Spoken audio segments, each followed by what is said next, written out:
जय जय श्री सीताराम भक्तों, स्वागत है आपका हमारा YouTube चैनल ब्रह्मेश्वर महादेव ज्ञान दर्पण में।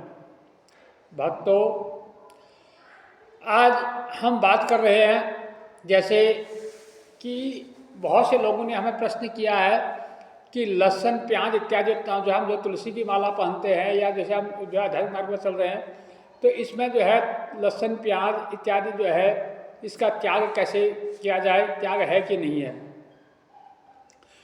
भक्तों, सबसे पहले तो मैं स्पष्ट कर दूं कि हमारे जो शरीर के अंदर 3 गुण होते हैं, सात्विक, तामसिक और राजसी। जो हम सात्विक भोजन जो करते हैं, सात्विक पथ पर जो चलते हैं, तो उससे जो है सात्विकता हमारी बुद्धि में जो है सात्विकता आती है। और जो राजसी भोजन जो करते हैं, तो उससे जो है हमारे आहार व्यवहार, हमारे निर्णय लेने की शक्ति, जो हमारे उच्च महत्वाकांक्षाएँ जो है बढ़ती हैं। जो तामसिक जो भोजन है उससे हमें जो है निकृष्ट जो है निगेटिव, हमारे अंदर निगेटिवता आती है, हमारी बुद्धि जो है क्षीण होती जाती है, हमारी बुद्धि जो है सही डिसीजन नहीं ले पाती है।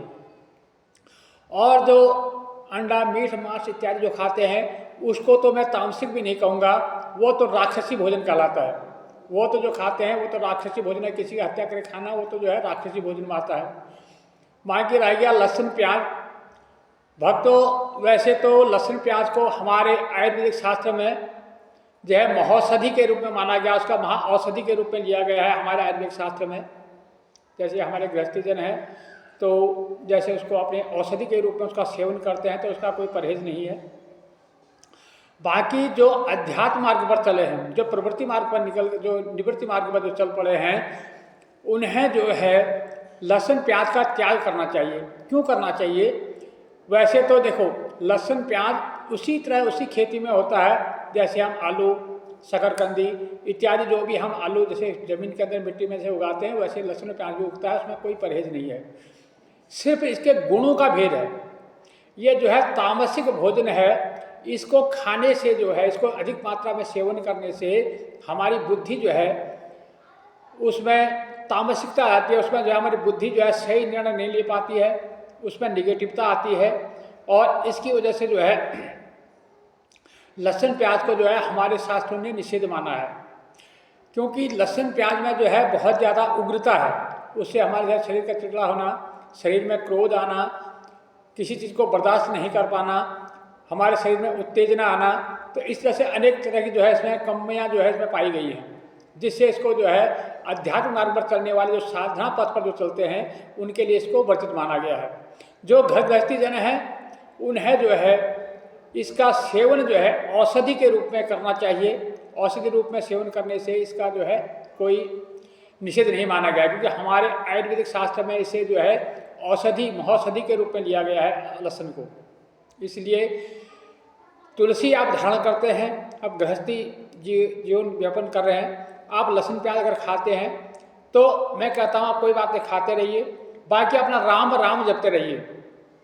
लेकिन मुझे इतना विश्वास है, एक दिन आपके राम नाम जपने के प्रभाव से आपके मन में स्वतः ही ऐसा संकल्प आ जाएगा कि मुझे जो है इस लहसुन और प्याज का जो है त्याग कर देना चाहिए। क्योंकि ऐसा मैंने देखा है बहुत से लोगों में, जिन्होंने कि सब कुछ खाते पीते साथ में उन्होंने राम नाम जपा, हमारी बात मानी और राम नाम जपना उन्होंने शुरू किया। और राम नाम जपने से कि कुछ मतलब साल 6 महीने के अंदर बाद ही हमें उन लोगों का जवाब आया कि पंडित जी अब जो है हमारा मन जो है लहसुन प्याज इत्यादि खाने को नहीं करता है, और जो है हम जो है सांसारिक जो है निंदा, लोलुपता इत्यादि ऐसे लोगों से हम खुद ही जो है दूर होना चाह रहे हैं।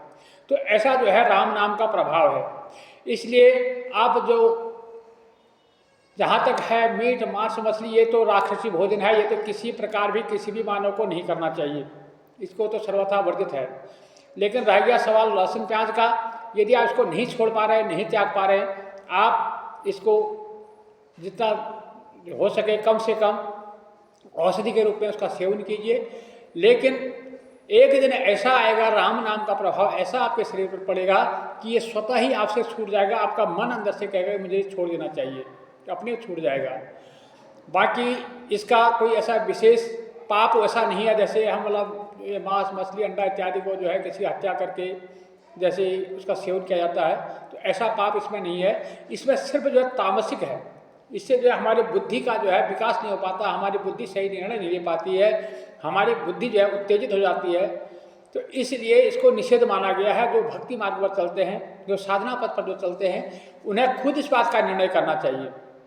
अब आप जैसे आपने अपने आप को कभी देख लीजिए, आप सही चलते हैं, सही बोलते हैं, सही काम कर रहे हैं, सही कुछ है, घर में आपका प्रेम व्यवहार बना हुआ है, अचानक से एक दिन क्या होता है कि आपको क्रोध आ जाता है।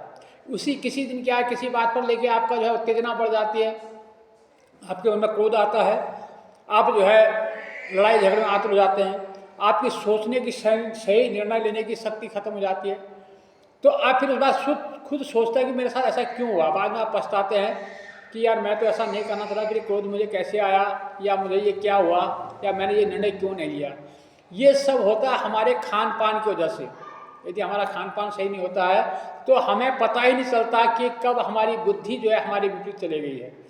इसलिए हमें जो है खान पान पर विशेष ध्यान देना चाहिए, और जहाँ तक संभव हो लहसुन प्याज इत्यादि तामसिक चीज़ें हैं, इनसे खाने से बचना चाहिए।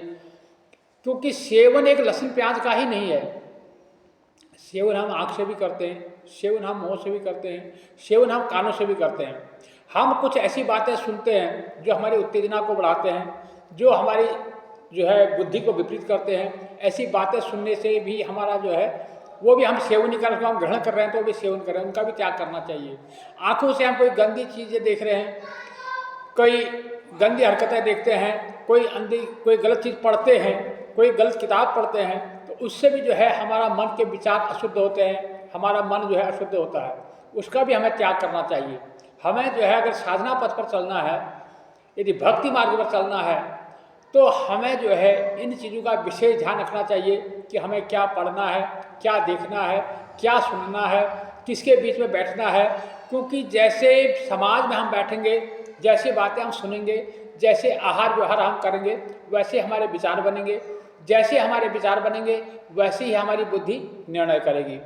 इसलिए हमें अपनी बुद्धि को पवित्र करने का एकमात्र आत्मिक जो आधार है, हमारी जो बुद्धि को सात्विक बनाने का, उसके लिए सात्विक भोजन, सात्विक लोगों के साथ उठना बैठना, सत्संग सुनना, संत जनों की बातें सुनना, अपने जो बड़े बुजुर्ग हैं, जो ब्राह्मण जन है, जो संत जन है, उनकी बातों को सुनना, उन पर विश्वास करना, गुरु जी की शरण में बैठना, गुरु जी की जो है आज्ञा से कुछ जो है भगवत कर्म करना, कुछ दूसरों की सेवा करना, इस तरह से कार्य करेंगे तो इससे जो है हमारे अच्छे व्यवहार, अच्छे विचार बनेंगे, जिससे जो है हमारा मन पवित्र होगा और हमारे मन में अच्छे अच्छे विचार आएंगे। हमारे मन में अच्छे विचार आएंगे तो हमारी बुद्धि भी जो है अच्छे से निर्णय करेगी। इसलिए सभी भक्तजनों से मेरा निवेदन है, जो लहसुन प्याज खाने या ना खाने की जो बात करते हैं, मैं इसको सब जो है आप लोगों पे छोड़ता हूँ। आप लोग जो है अपनी बुद्धि का सही निर्णय करना चाहते हैं तो इसका त्याग कर दीजिए, क्योंकि ये तामसिक है, क्रोधी, इससे क्रोध बढ़ता है, तामसिकता बढ़ती है, उत्तेजना बढ़ती है, इसलिए इसको वर्जित माना गया है। बाकी वैसा ऐसा पाप जैसा इसमें कोई ऐसा कर्म नहीं है।